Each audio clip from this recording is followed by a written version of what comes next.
When we advance in time to the Victorian era, we see a continuation of the use of the shepherd's hook, and they're basically the same as the Georgian ones. Here's a smaller earring from the late 19th century that has the same hinged hook as seen in Georgian earrings. The wire hooks through the ear from the back of the lobe and tension hooks in the front. The earring is smaller in scale than earlier 19th century Georgian earrings. Here's another innovation. We've got a wire that has a safety catch on it. Some of these will have a hinge as well, but this one hasn't. This one has a unique feature on it which makes it easier to get the earring on and off the ear. The safety swivels back and forth. This finding actually has a patent that dates back to 1882. Today we call them kidney wires. In 1884 there was another patent, this time for the screwback earring. It's very hard to find intact remnants of these original screwback earrings because typically they have been changed at some time down the road. This is not an original one either. They used to have almost no little plaque to rest against the ear. They weren't very comfortable and most of them were changed. I suspect that contributed to the fact that there are very few survivors. So here we've seen two datable innovations and an overall trend of earrings becoming smaller.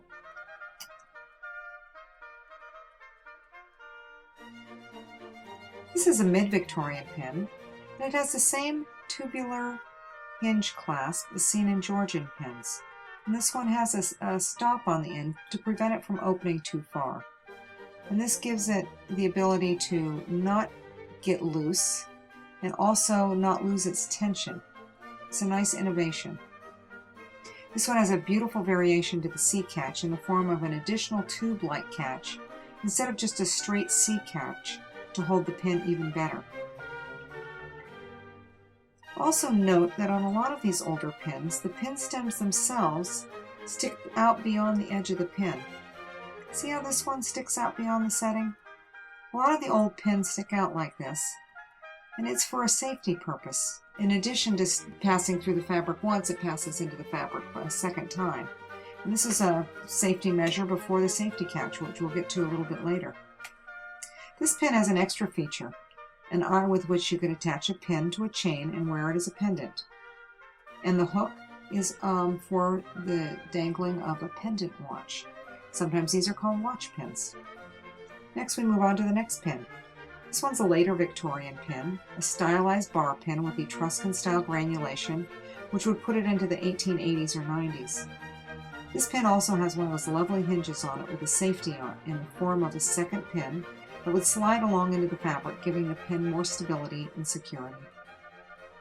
This one has a conical cap to the C-catch, but it is just a simple C-catch. We sometimes see these conical caps even more decorated. And lastly, I have a little pin that's closer to 1900. It's a bit more elaborate piece with natural pearls, old mine-cut diamonds, and a straightforward C-catch. As you can see, the hinges are starting to change a little bit. It's not quite as long and tubular as the older ones. This happened for obvious reasons. The pins were getting longer and narrower, and the wider hinges would take up too much room and stick out from behind the slender pins. So we see a modification in width, which we'll see more of as we go into the 20th century. So these are classic examples of C-catches, their variations, and the hinges. This is a Victorian necklace with a multi-purpose spring ring. It wasn't just used to close the necklace, but it would also be used to attach a locket or pendant to the necklace. Perhaps something like this would be attached to it. The older spring rings did not go into a tube like our contemporary spring rings, but it was held in place by tension. Today we have a ring on the clasp, and instead of having this just touch the tube, the modern ones actually slide into the opposite tube.